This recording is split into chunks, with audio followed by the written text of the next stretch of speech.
మీ business ఏదైనా మీ ఊర్లో promotion చేయాలంటే అది సుమన్ టీవీతోనే సాధ్యం. ఇప్పుడే సంప్రదించండి.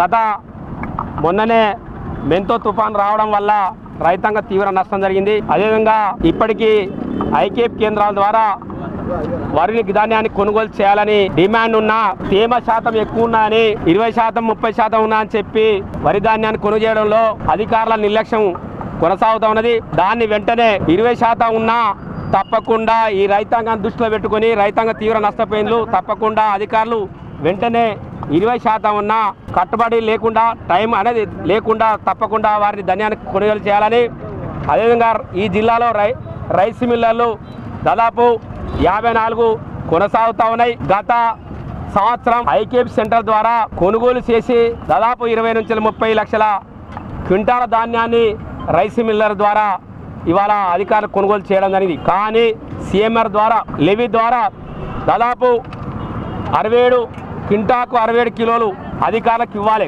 లెవీ ఇవ్వాలి. కానీ తరుగుదల పేరు మీద తర్వాత తడిసిన పేరు మీద మాకు ఇబ్బంది అవుతుందని చెప్పి ఇవాళ బ్లాక్ మార్కెట్కు రైస్ మిల్లర్లు తరలిస్తున్నా కూడా అధికారుల పర్యవేక్షణ లేకుండా అధికారులు కుమ్మక్కై ఈరోజు దాదాపు కోట్లాది రూపాయలు ఇవాళ ధాన్యం సేకరణలో ధాన్యం ఏది మార్చి మనం బియ్యం సేకరణలో ఇవాళ రైతాంగం చేసిన దానిలో అధికారుల కుమ్మక్కు ద్వారా రైస్ మిల్ హక్కున ద్వారా ఇవాళ లెవీ ఇవ్వడంలో వైఫల్యం జరుగుతూ ఉంది. ఇవాళ అనేక ప్రాంతాలు ఇవాళ కమలాపూర్ కావచ్చు, సాయంపేట కావచ్చు, ఇంకా అనేక మండలాల ద్వారా ఇవాళ వెలుగు చూస్తూ ఉన్నాయి. 2 కోట్లు 3 కోట్ల రూపాయల ఇవాళ అరెస్ట్ చేయడం జరిగింది నిన్నే పోలీసు వ్యవస్థ. కానీ తప్పకుండా సివిల్ సప్లై అధికారులు తర్వాత సంబంధిత అధికారులు రైస్ మిల్లర్లను తప్పకుండా ప్రతిసారి పర్యవేక్షణలో వాళ్ళ ద్వారా నడవాలి. కానీ బ్లాక్ మార్కెట్ సంబంధించి బ్లాక్లో ఇవాళ అమ్ముకున్న వారి మీద తప్పకుండా ఏవేవైతే రైస్ మిల్లు అక్రమాలకు పాల్పడరో తప్పకుండా పేపర్ ద్వారా బ్లాక్ మార్కెట్ సంబంధించిన తప్పకుండా వాళ్ళ పేరు ప్రకటించాలి. ఇది ప్రకటించడంలో వైఫల్యం జరుగుతూ ఉంది. మరొక పక్క ఇవాళ తౌడు నూకలు తర్వాత ఉనుక ద్వారా తర్వాత 50 రూపాయలు ఆడ ఉండడం వల్ల పట్టించడం 50 దాదాపు ఒక 500 రూపాయలు కింటాకు మన రైస్ మిల్లర్లకు రావడం జరుగుతుంది. దాదాపు ఒక రైస్ మిల్లుకు 50,000 క్వింటాలు ఉన్నా కూడా ఇలా దాదాపు 20 లక్షల అంటే కోట్లాది రూపాయలు ధనాన్ని వాళ్ళు దుర్వినియోగం చేసుకుంటా ఉన్నారు.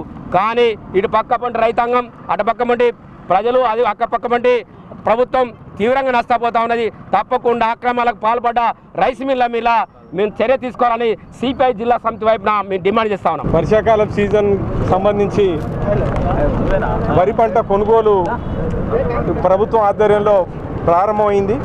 అయితే మన జిల్లాలో ఇంకా పూర్తిగా అన్ని గ్రామాల్లో కొనుగోలు కేంద్రాలు ప్రారంభించబడలేదు. ఒక కారణం.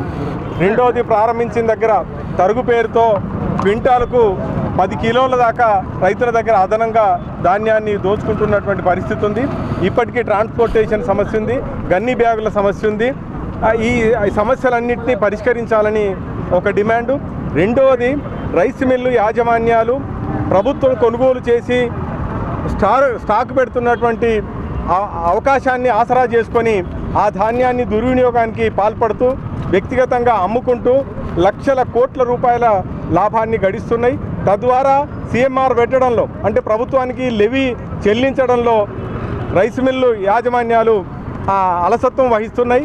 దీనికి జిల్లాలో ఉన్నటువంటి పౌర సరఫరాల శాఖ, జిల్లా అధికార యంత్రాంగం సపోర్ట్ చేస్తున్నారని చెప్పేసి మేము ఆరోపిస్తున్నాం.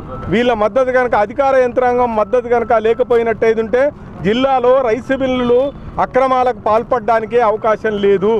కాబట్టి ఈ అక్రమాలకు పాల్పడుతున్నటువంటి రైస్ మిల్లుల మీద కఠిన చర్యలు తీసుకోవాలని, వారికి సహకరిస్తున్నటువంటి అధికార యంత్రాంగం మీద చర్యలు తీసుకోవాలని చెప్పేసి మేము భారత కమ్యూనిస్టు పార్టీ జిల్లా సమితిగా డిమాండ్ చేస్తున్నాం.